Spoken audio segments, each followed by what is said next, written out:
Hello everyone, thanks for tuning in. I'm Sargel18.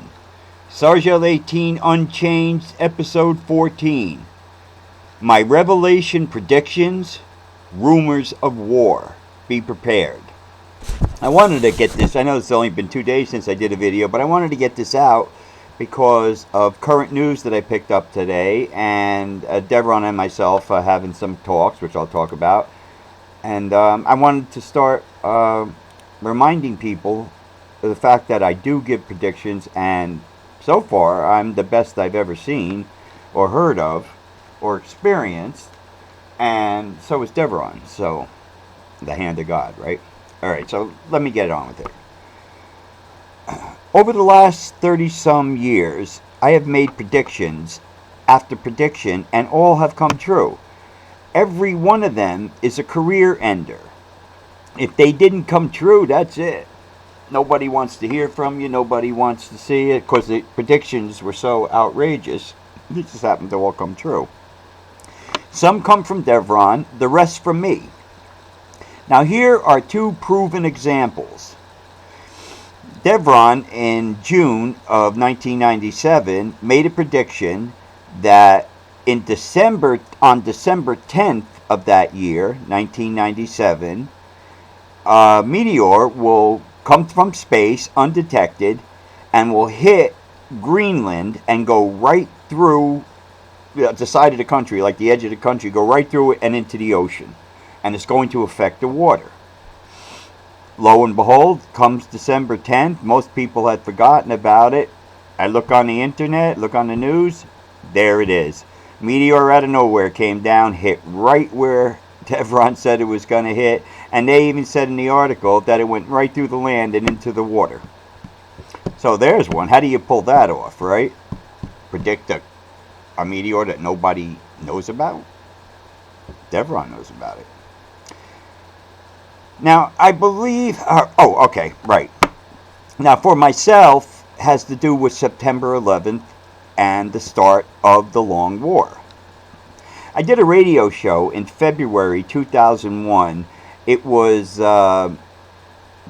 38 states and like 14 million people listening. The guy's father was pretty famous. I think his father was Carl Malden from the streets of San Francisco in the 70s and all that. And he had this radio show, and he deals with a lot of different things. So he wanted to interview me. Excuse me.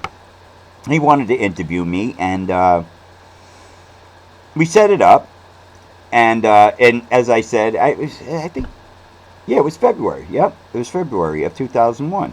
So we go through this hour-long interview, where as this guy's asking me questions, and I'm answering them honestly, he's getting more and more, I wouldn't say pissed off, but like, yeah, right. Yeah, right to anything you say. So, I had Sandra out in my brand new Chevy truck, out in the driveway, with it tuned in, just to make sure that it was broadcasting. Because the government just didn't want information from me, and they go about doing some ploy like that to do it. And she heard everything. It was out there, right? 38 states, 14 million people.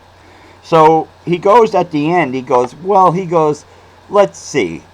You say this Devron guy, and you make a lot of predictions. And I said, we do. I just talked to you about it. He goes, well, why don't you make one now for us? But kind of cocky, like, yeah, what are you going to say, you know?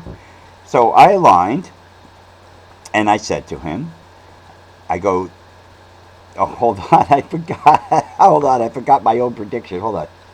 Oh, right, I go, in September, there's going to be a war, a long war.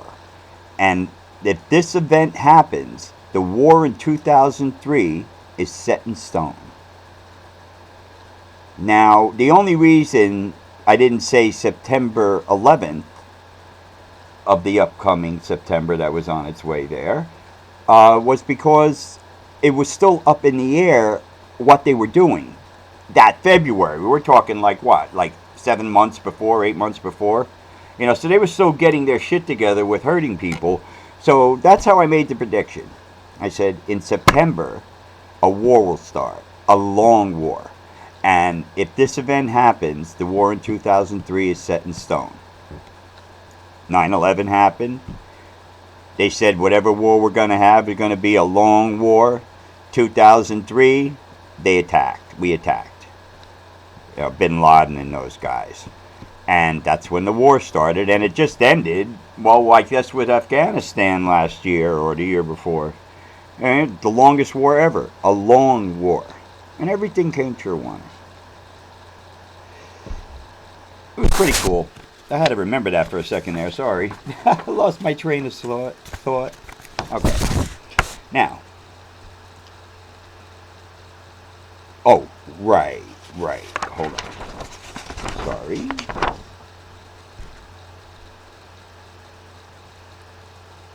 Now, I believe it was last April or May, I was asked how can the Biden administration beat Trump this November 5th?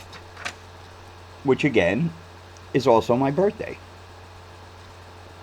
So that's kind of a cool present I'm going to get. Now I thought for a moment and answered. Number one, they have to kill Trump. And they already tried that, and Lucifer messed them up and saved his ass.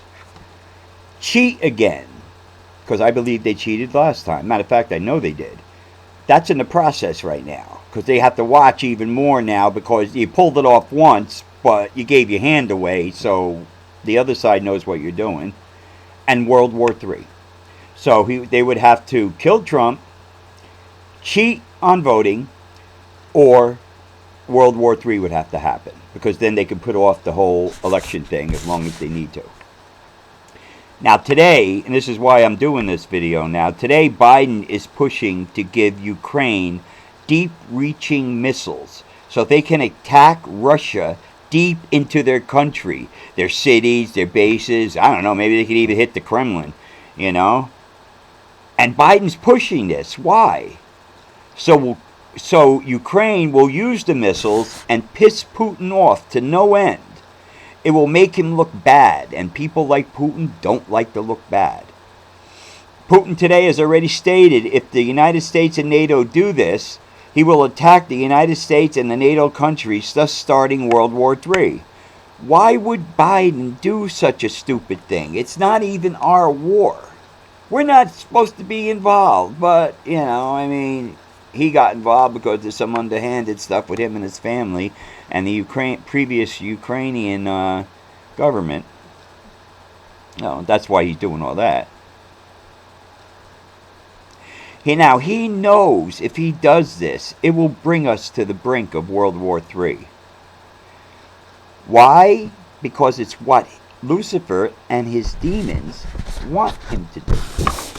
They don't even realize that he's being controlled or possessed or pushed or anything like that. And let me tell you, when I use possessed, I use it as like a word that you guys know, like from, you know, The Exorcist and all that.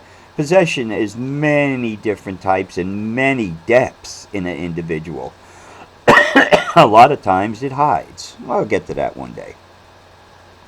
Now, for me to experience this revelation all over again really sucks. But things are different this time. But I believe it'll end up the same as it always has. I asked Devron if I should continue giving away info about heaven, and he asked me to wait a while and continue with the info in third dimension that can prepare people to save their lives. And I was thinking about this week. Well, he must have been talking to me. I didn't even know it, but I was thinking about doing this week. Hey, better be smart and prepared than be dumb and unprepared. And remember, paranoia never kills anyone. Paranoia don't kill you. So, if you have to be a little paranoid, then do it. Alright, in third dimension. Right. Alright, here we go. Third dimension. Alright, as I said, I understood right away what he was talking about, because I was thinking about it this week. People need help. How to help? How do I help people once the shit hits the fan? You really can't. I'm doing my thing, you're doing your thing, we're running from zombies or aliens or Chinese or Russians. I mean, people aren't thinking at that point. That's why I'm trying to get people to think now, because now you have time to think. Remember, I told you in a previous video, you don't have to be rich to survive apocalyptic events. You have to be smart and start preparing now. Now, okay, once you start preparing, then you have to look at where you'll be safe. If it's your home, okay. Can your home protect you from a nuclear blast or one of many other great destructive bombs that the world has? If not, you have to choose. You have choices, which are, if it isn't, if your house can't take a hit like that, then you do have choices. Now, I'm going to give you 3 things, I believe, I wrote down here. All right, now, every town of every city in America, or every town and city in America, has a post office.